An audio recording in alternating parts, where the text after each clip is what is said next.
changed up. Yeah.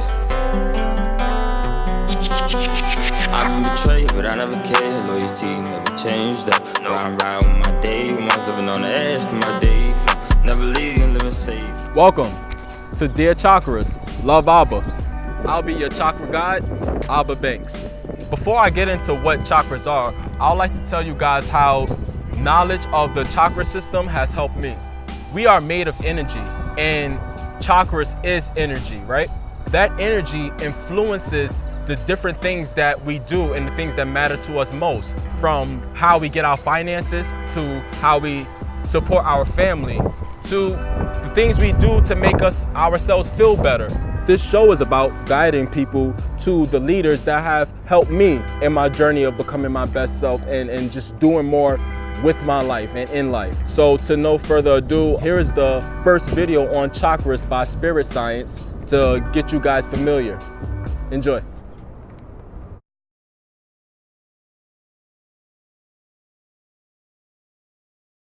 In today's lesson, I'm going to talk about chakras and how you can become more in tune with yourself and those around you on multiple levels.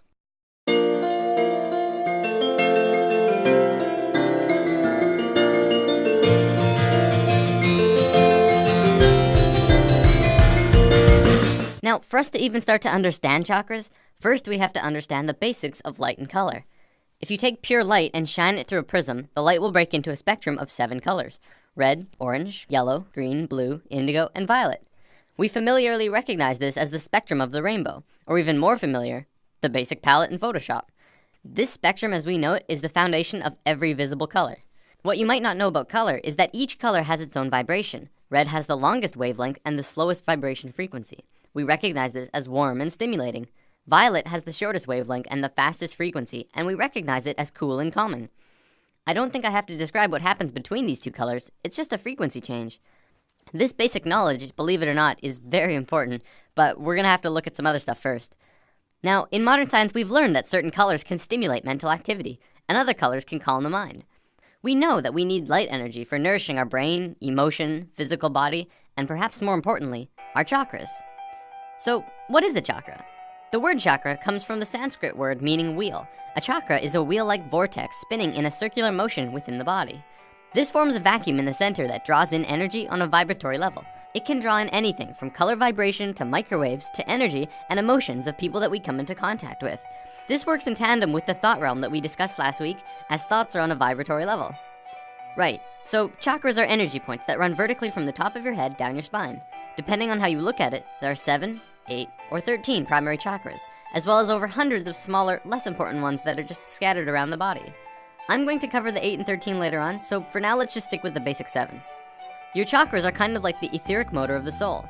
Not only do chakras draw in energy, each and every chakra radiates an energy of vibration and govern over a major organ or gland connected to other body parts that resonate of the same frequency. To have balanced and aligned chakras will make you happier, healthier, and more in tune with yourself. When one chakra center is out of sync, it may eventually affect the organs and glands that it's connected to, and cause chakras neighboring them to also go out of sync, causing a chain reaction and many bodily imbalances. A chakra can become out of balance when it is overactive, underactive, or possibly congested or blocked. This is almost always felt on a mental, emotional, or physical level. The benefits to energizing your chakras and learning about them are primarily for a harmony of mind, body, and spirit. Your mind alone cannot nurture your whole being, nor can a proper food diet solve all of your problems. It is through your chakras that you can learn to balance all of you, bringing you into a healthier state of consciousness. As I mentioned before, each chakra is connected to an organ or gland, which governs over a section of the body. The order of the chakras actually go from the bottom up, starting with red, and changing vibrations in each chakra until you get to violet. Before we go any further, think about this. When you break light apart, you get 7 colors. These are the same 7 colors that our physical body is tethered to. What would you see if you were to look at a human through an etheric prism? Are we beings of light? Think about it. Now, not only does each chakra connect to an organ or gland, but each chakra also has a very specific trait. The first chakra is survival and is connected to the adrenal gland. The next one is sex or interaction, which is connected to the gonad. The third is power or ego and is connected to the pancreas. The fourth is love and connects to the thymus. The fifth is expression and connects to the thyroid. The sixth is the third eye, which is psychic and intuitive and connects to the pituitary gland. Finally is the crown chakra, which is the spiritual chakra and connects to the pineal gland. Survival, sex, power, love, expression, intuition, spiritual. These are the 7 traits through which we grow and are at the core of our being. Do you know of a time when you were struggling with your ego, or didn't seem to have a heart, or couldn't express yourself? If you or anyone you know have a problem or come off too strong in any of these traits, the reason why is because of an imbalance within the chakras. Okay, so we know what chakras are now, yet we haven't even begun to scratch the surface of this topic. For the remainder of this lesson, I want to talk about methods of opening, activating, and charging your chakras. I feel like it will be more beneficial to you at this point. As we know, each chakra resonates to a color that we just discussed. Doing things like wearing clothing that matches the color of a chakra will cause it to resonate. I remember when I first learned about this, all of my chakras were closed except for my throat, which was way too open. The reason for this was because my bedroom was painted blue, as well as my bed sheets were blue, and every night I would get a chakra boost in that one area. Sunlight is our main source and provider of light, heat, and energy. Sunlight itself consists of energies in the form of cosmic rays, gamma rays, X-rays, visible light rays, infrared rays, microwaves, and even radio waves. Lying in the sun for half an hour can give you a powerful energy boost. Eating food that matches the chakra colors are good as well. Eating red tomatoes and apples are good for the root chakra. Eating greens are good for the heart. Does this make you want to eat healthier?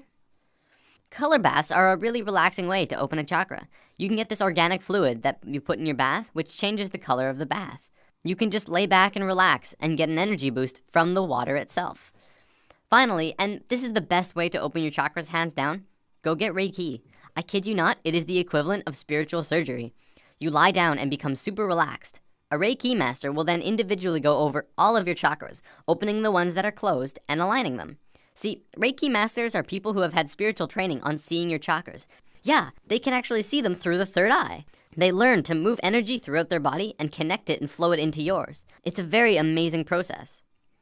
You may have to ask, but Reiki masters can also typically communicate to your higher self for you and ask you what you need to progress in your path. Reiki itself is growing more and more popular in the last 15 years, so it shouldn't be very hard to find a number of places near you that have it. If you're serious about this and you don't know where to start, Reiki is an excellent first step.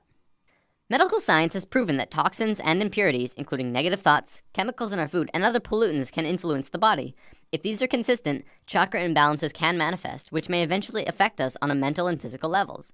Traditional healthcare at this time is unable to naturally or totally alleviate symptoms or cure all of our problems. This means it is up to us to improve our health conditions. We cannot forget about our whole being. In today's society, we put way too much emphasis on independence and not enough on interdependence. Our chakras are interdependent of each other, and we need to take care of all of them to take care of our whole. And that's basics of chakras. Believe it or not, we haven't even begun to scratch the surface of this incredible and complex topic. Chakras 2 will be a few weeks away though. Say, I just wanna make it out. They just wanna take me out. It's crazy how they hate me now, when I just wanna make it out. Lately, Welcome back. It's me, Abba Banks. I'm in the barbershop, fresh looks right now. It's 2019. It's definitely all about taking care of yourself and living your best life right now. One of the ways of doing that is minding your thoughts and your energy. And the best way to do that is through meditation. I love doing meditation here at the barbershop because it's the best time to unwind and just let the professional take over. I use this time wisely to organize my day, usually my month, just so I have a better mindset stepping out into these busy streets because there's so many distractions all around. In addition to taking care of yourself for looking good, you should definitely use that time wisely to mind your thoughts and your energy. While I get my shape up, check out this next video. And that's basics of chakras. Believe it or not, we haven't even begun to scratch the surface of this incredible and complex topic. Chakras 2 will be a few weeks away though. Understanding the chakras is understanding the cosmic universal flow. It is a scaling and harmonizing of vibration between polarized frequencies. Just looking at the waveform alone, the vibration of red and the vibration of blue are completely different. Chakras are the exact same way. Now, when a person is focused on one particular chakra, their whole world is colored by the energy of that chakra. It is literally like a lens through which everything in existence is interpreted. In order to explain this clearer, allow me to demonstrate what I'm talking about. You remember the qualities of each chakra, right? We covered that in part 1. The brief overview is survival, sex, willpower, love, and emotion, sound, sacred geometry of creation, and finally, spiritual awareness, and understanding. So when a fractal or a piece of the everything known as spirit, consciousness, or God comes into this brand new reality, such as a baby being born, they have one thing on their mind and one thing only. It's survival. They want to be able to survive and stay here. Their whole focus is on being able to survive. They are almost entirely dependent on their guardians at this time, and usually it is the mother and the father who take up that role. Depending on how well mommy and daddy do at making the infant feel safe, the quicker they can transcend to the next level. Nursing is a natural way to bring the child into a state of safety, as well as explore the next chakra simultaneously. The root chakra is synonymous with support from the environment around you. If a child is growing up in an unsafe space, or there's a lack of nurturing to keep the child feeling safe and explorative, it will take longer for solid transition to take place, and can even cause long-term damage to the understanding of the child, and they will grow up with many traumas, anxiety, and pain. The moment survival has been achieved, it becomes clear to spirit that there are 1 or 2 more chakras available. There are actually 2, but spirit may only see 1. It cannot see beyond a half-step wall leading to the heart. The half-step hides the higher chakras from spirit, at least until spirit has learned to master the lower chakras. That wisdom of completion shows the way into the higher understanding. Once survival has been achieved, spirit desires to make contact with other beings in this reality. This is instinctual.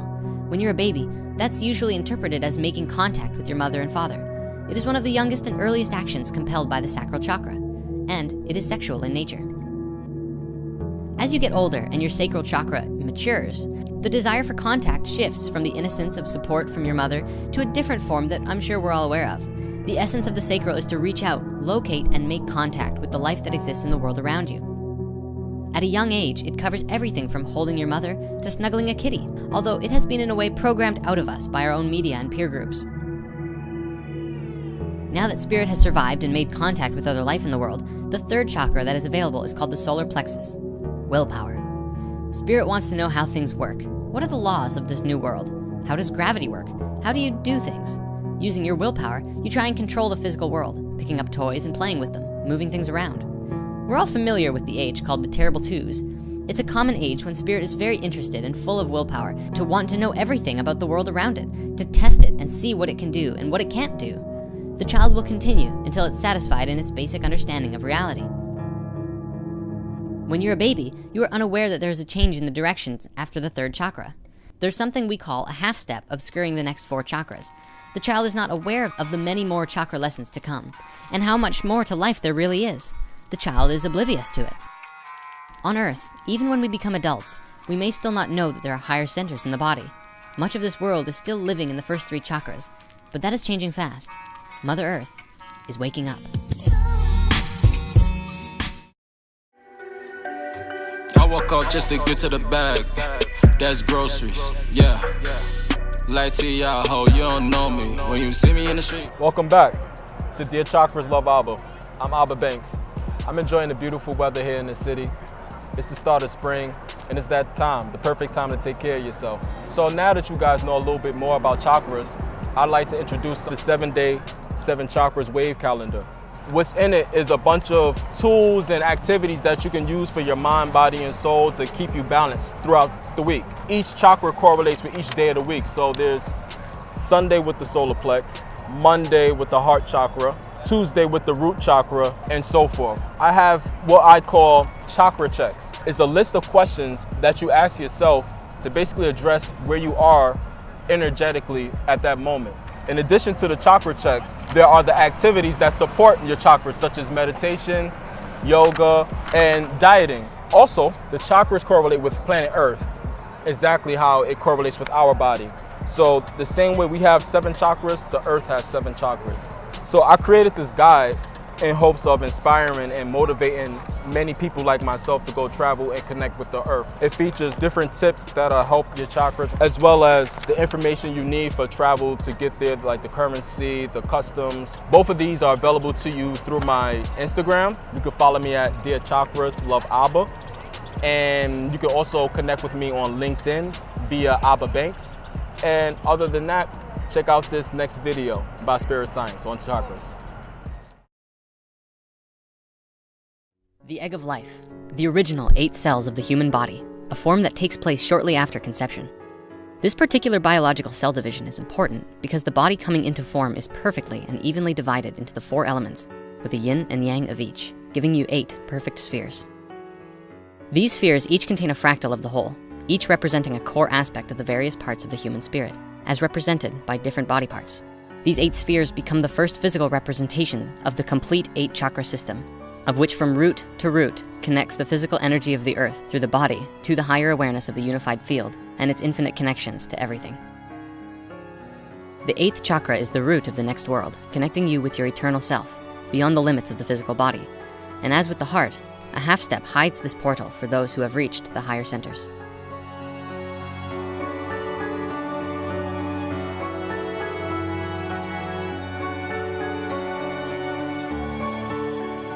Hey there. So do you remember how I mentioned chakras are like lenses of reality? I wanted to expand on that, so I built this model for you in order to explain it better. Think of chakras like your field of awareness, and depending on which one you're focused in, your awareness becomes focused and narrow, or wide and expansive. When you're en route, a survival focus, your perception is focused on one thing, surviving the crisis or situation. It is a very thin beam. But now if you're in the third eye, your other chakra is covered and satisfied. Your expanding vision grows very wide in order to see all of the connections. Your telepathic and mental reach becomes greater. The third eye is all about seeing the geometry, so it can focus on a very specific shape or expand its vision to a very wide understanding of all of the patterns and how they connect. You can imagine how you might switch between them on the fly. Let's say you're camping out with some friends in a moonlit night. Everyone feels safe. Maybe there are some brotherly bonds being created. And you're telling a story, sharing meaningful experiences with your companions. In this moment, your primary or dominant chakra is the throat. And then the bear shows up. Everyone panics. Now nobody feels safe and everyone scatters away, running for their lives. Everyone's reality lens drops down to the root focus, survival mode, and it will remain there until everyone feels safe again. After which, we scale back up the lower levels until we reach our equilibrium with each other, wherever that is with that particular group. That example, of course, is only one of many possible responses to the crisis of the bear showing up. Depending on the awareness of the group, the responses could vary anywhere from calmly turning your back and walking away in peace, all the way to an energetic nod to the bear that they are friendly, and that if the bear is interested, they'd love to do some photography together. Human to animal communication is far more simple than we realize. What is required is a stable foundation of understanding and mental, emotional connection to that which you're connecting to. The process of being there is in fact that very shift in awareness and transition into the higher centers, into the heart, beyond the wall of the first half step. I previously regarded this as a half step, which it is, and with some further research into harmonic theory and some inspiring discussion with some close friends, we've also decided to refer to it as a mirror wall. In practice, when you see it through these chakra lenses, it just shows you what you know. And when you step through it, moving into the heart, everything gets bigger. It's through the looking glass style. This mirror wall, or half step, is essentially an invisibility wall that hides the higher chakras from spirit when it's exploring the lower ones, still new to this reality. But once a level of mastery has been established within the first 3 chakras, spirit can catch a glimpse of, or even move into, the next part of life experiences. Now let's bring it full circle with this.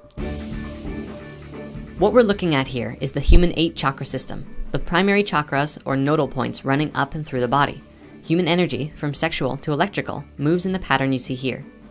The transition steps are located between the 3rd and 4th chakras and the 7th and 8th chakras. The difference between the system, 7 and 8, or 12 and 13, is really all in about how you're analyzing the data. It's all the same data, just different dimensions of observation. Let me show you the geometry of how this actually works. We've looked at this before, and this time we're gonna look deeper. The key here is actually many keys. It's all inlaid in a piano. You know how an octave on a keyboard has 5 black keys and 7 white keys? Those black keys are mid-steps between each of the white keys. In music theory, they're called sharps or flats, depending on which key you're using as a reference point. Officially, this is called a half step. Normally, one white key to a black key is a half step, and with the black key in the middle, from white to white, is referred to as a whole step.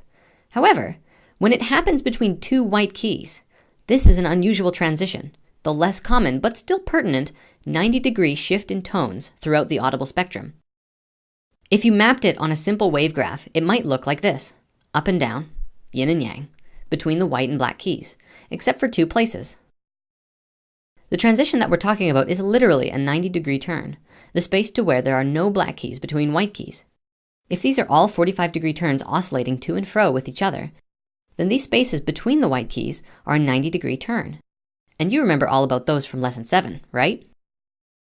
And this is actually a pretty big deal when you relate it to consciousness. That half step between white keys is a point of transition, the singularity in aha moments where all of the dots of your life all connect with each other in a new way, where you bridge your newly mastered lower centers with the previously unknown higher centers. And when you are willing to step through that doorway into what's next, step into the higher centers, everything changes.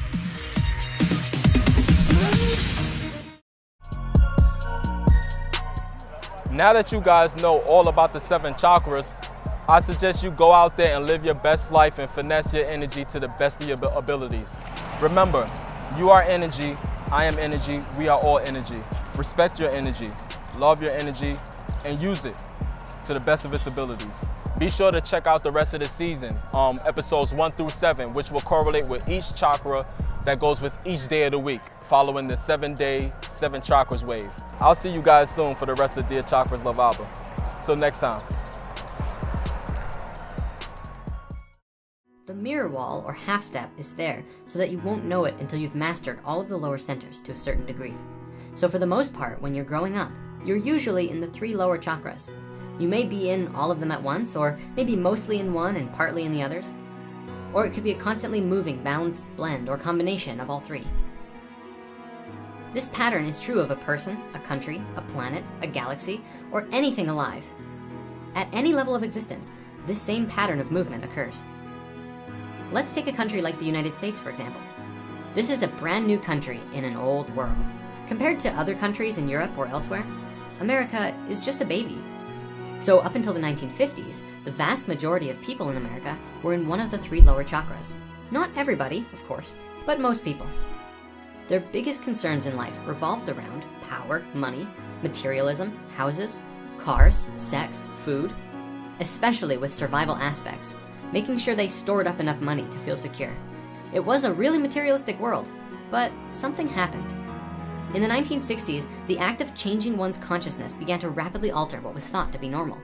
We had the first psychedelic revolution, and while the world's governments quickly put the hammer down, the damage was done. People began to practice meditation and entering the higher centers. Now please understand, America was not the first to do this. If you go to an old country like India, Tibet, and certain parts of China, you'll find that at some point in their history, they moved into their higher centers. They, as a country, moved through the mirror wall. Recognize the difference between moving into the higher centers as a country rather than as a species. This is not a fully enlightened state. It is simply a more conscious one. As they moved through these higher 4 centers, they would have eventually came to another mirror wall after the 7th chakra, keeping the focus to this new realm and everything that they had discovered before. The thing about half steps, once a person, family, group, city, or country goes beyond the first half step, they're never the same again. Once they know that there's something more to life than what they had previously thought, they'll spend the rest of their life trying to figure out how to get back to those upper centers, even if they had just had a fleeting experience of these higher worlds. In terms of a person or a country, once it gets above the first half step, moving into the heart, the sound currents, the geometries, and spiritual nature of things, what sometimes happens is that they lose their concern about the lower centers of consciousness. They sort of stop caring about their physical side as much. You know, like whether the house is nice or if even they have a house anymore. They're more concerned about the information they're learning and experiences that they're having in relationship to the nature of each other and higher consciousness. You see it all the time with hippies. But now I'm on a tangent. So sometimes when you look at these older countries, they seem to be physically almost devastated because their whole focus is towards trying to find out what reality and life is like on higher levels. More connection, more communication, more family. An example of this kind of country is India.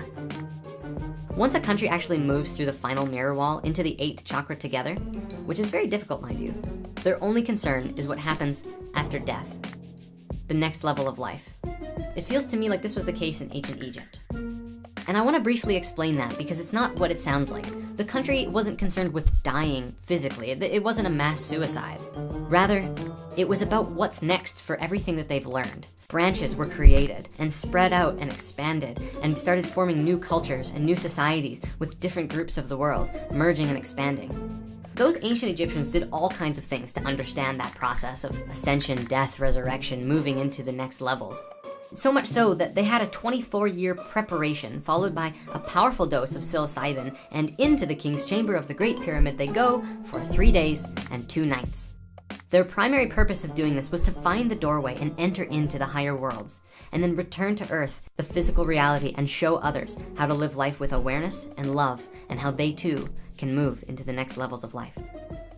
What a trip, you know what I'm saying?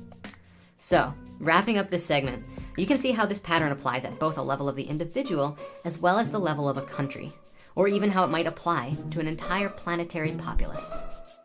And next time, we're gonna go even deeper. Till then. I walk out just to get to the bag. That's groceries, yeah. Like to y'all, ho, you don't know me. When you see me in the street, better talk to me sweet, yeah. Running on the track, I be dressed in sporty. I'm the thing to watch, feel like I Rick and Morty. Naughty by nature, I'm down with OPP. I'm just a young dirty bastard, call me YDB. I feed your whole family with this EBT.